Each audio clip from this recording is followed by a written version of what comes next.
Hey everybody, Johnny Powell here.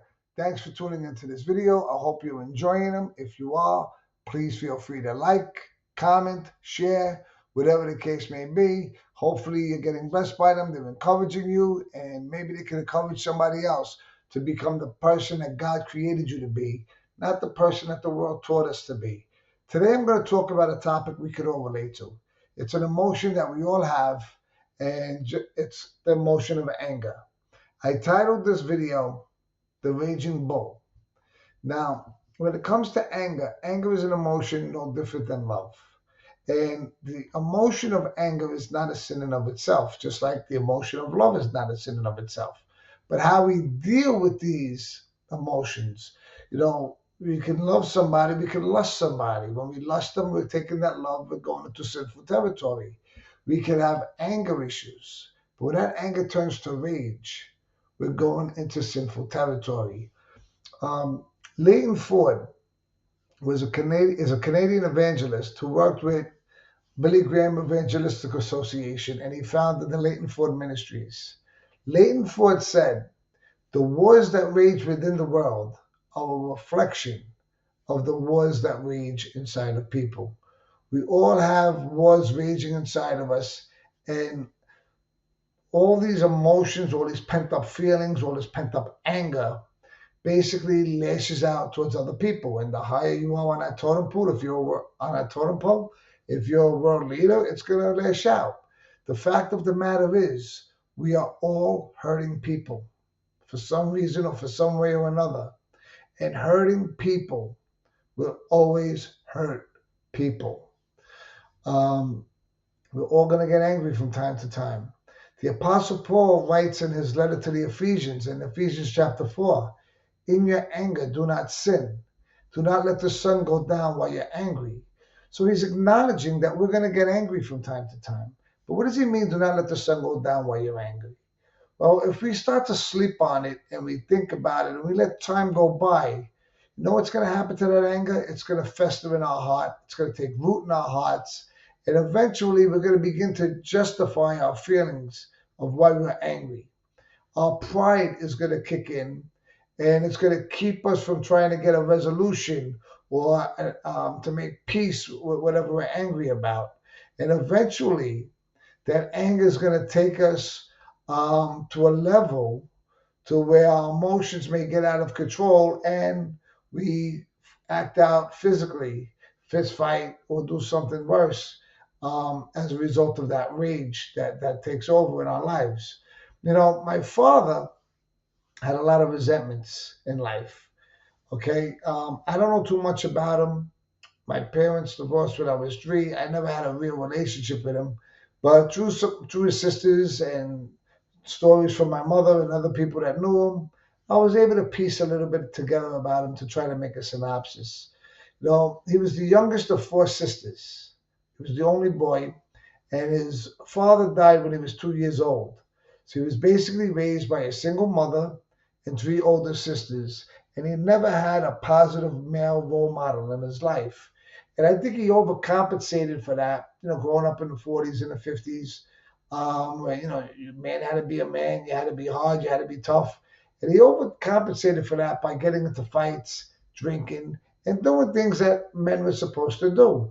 But in reality, I did a video a while back talking about codependency and anger and lust issues and different um, sins that we commit, the lust of the eyes, the lust of the flesh, the pride of life, and how we deal with these things. I call them band-aids. And I think that my father wore a lot of band-aids trying to cover his emotions. And he would push people away from him. My mother said that when my grandmother was sick, he wouldn't want my mother to go visit her or to be by her side. Um, he had a lot of codependent issues, and he dealt with these issues by drowning them with alcohol.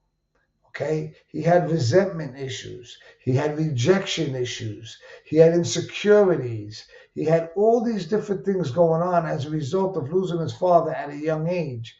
And it resulted with him getting mad and angry in the house when he was drunk, punching holes in the walls, fist fights with my uncles. My mother's brothers would have fist fights with him. We got into fist fights, my mother told me, with the cops, with police. To be honest with you, my father had more lives than 9 cats put together with the things that he did and was able to get away with that. How he never, bar fights, there's just different things, gunfights, things that I've heard where it's amazing the guy's still alive.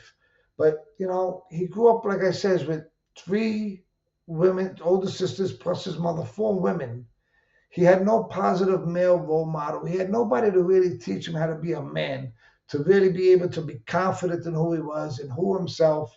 And as a result of that, he felt rejected by the world. And this tormented soul became so full of bitterness and rejection that it cost him a relationship with not just me, but my older half brother. He ended up with 2 failed marriages.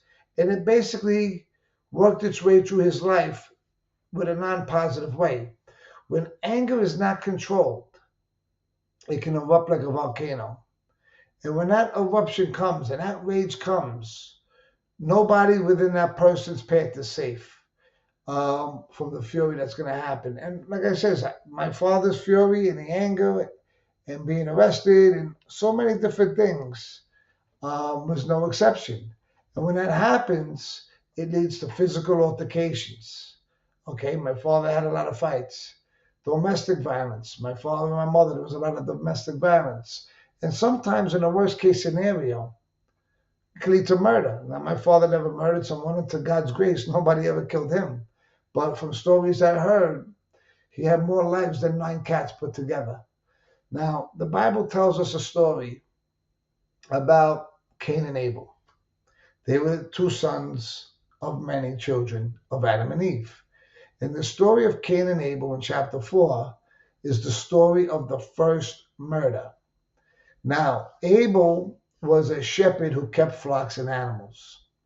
And Cain was a dirt farmer, basically. He was a farmer who worked with soil. Now, the time came when they had to make an offering to the Lord. And Cain gathered fruits to present to the Lord. And Abel presented offering of his flock, firstborn offerings of his flock to be presented to the Lord. And Abel's offerings were accepted, while Cain's offerings were rejected.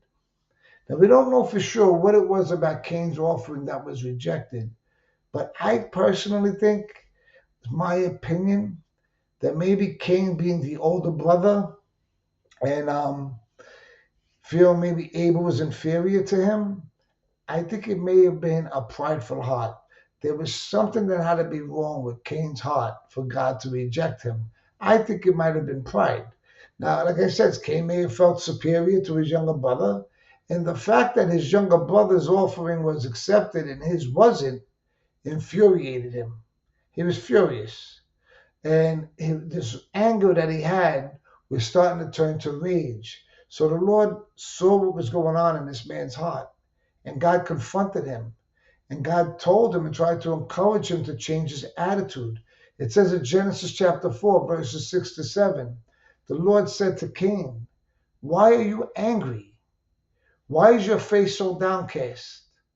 If you do what is right, will you not be accepted? But if you do not do what is right, sin is crouching at your door. It desires to have you, but you must master it." Okay, you got to rule over it. So God is telling him, why are you mad? Just do what you're supposed to do and you'll be accepted. But there was something going on there that was preventing Cain from humbling himself to God's hand. That's why I say I think it had to do with a lot of pride, because pride will lead to anyone's downfall. And if he would have just did what he was supposed to do, his offering would have been accepted. Now, when sin takes root in our hearts, he's saying you must rule over it, God told him. You must master it. And that's why Paul says, do not let the sun go down on your anger, because if we let the sun go down on our anger, it's going to intensify. We must catch it, we must deflect it, and we must rule over it. If we don't, it's going to spread like a cancer, And we're going to see what happens now because Cain did not rule and overcome his anger. It says in Genesis chapter 4, verse 8, Cain said to his brother Abel, let's go out to the field. While they were in the field, Cain attacked his brother. He attacked his brother Abel and killed him. Now, Jesus understands that in this world, we're going to get angry at times. And there may be times when we deal with our anger in unhealthy ways. He addresses the situation in the Sermon of the Mount when he speaks about anger. It says in Matthew chapter 5, verse 21, you've heard that it was said to the people long ago, you shall not murder, and anyone who murders will be subject to judgment. But I tell you, anyone that is angry with his brother or sister will also be subject to judgment. Again, anyone who says to his brother or sister, Raka, which is basically was a curse, is answerable to the court. And anyone who says, you fool, will be in dangers of the fires of hell. So why is Jesus saying that if you're just angry at someone, you're going to be judged as if you murdered them? Because before the murder happens, before anything happens, it all stems from our heart. So even though you may not have did the physical act, whether it was lust, looking at a woman lustfully, he talks about the same thing. You committed the act in your heart. And because it was committed in the heart, in our mind, in our way of thinking, it's as if it was done already. And if we don't control it, eventually, from the heart, it's going to travel to our mind, the desire. From the mind, it's going to come out our mouth. As the desire of the heart, the mouth speaks. And before you know it, we just may succumb to that emotion, and in this case, anger and rage, and actually commit the murder physically. So we need to nip this in the bud. We need to catch it right away. We need to not let the sun go down on our anger, because otherwise, like Cain, he's going to set his brother up, and he killed him. It's the first murder. The ways that we get freedom from rage are as follows. Take yourself out of the situation. 2 Timothy 2:23 says, don't have anything to do with foolish and stupid arguments, because you know they produce quarrels.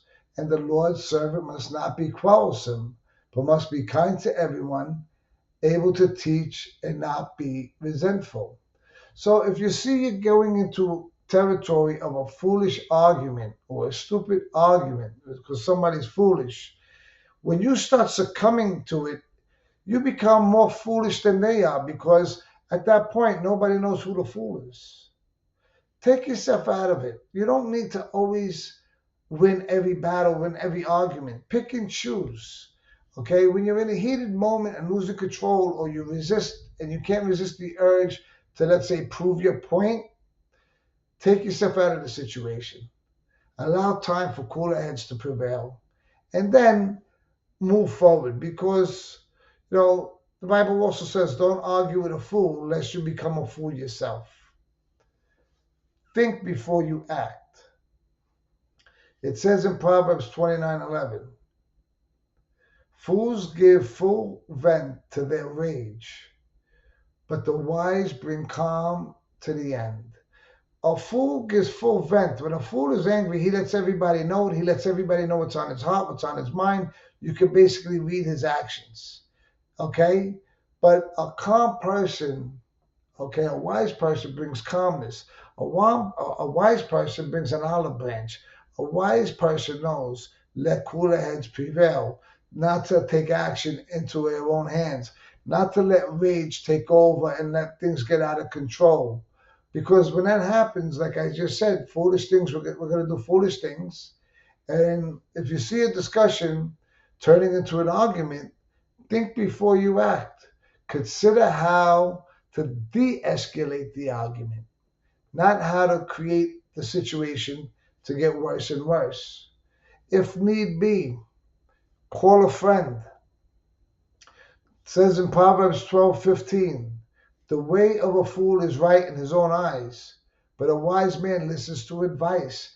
Sometimes we could even be the foolish one. We could be wrong in what we're arguing about. And we're insisting about something, and we're actually the one in the wrong. Seek counsel. Ask someone's opinion. Say, listen, I feel this way. So and so feels that way. What do you think? If I'm wrong, let me know what you think. Tell me why you think I'm wrong. And seek counsel. That's wisdom. Okay, seeking advice, seeking godly counsel and guidance. Sometimes a third party is what we need. We need a voice of reason.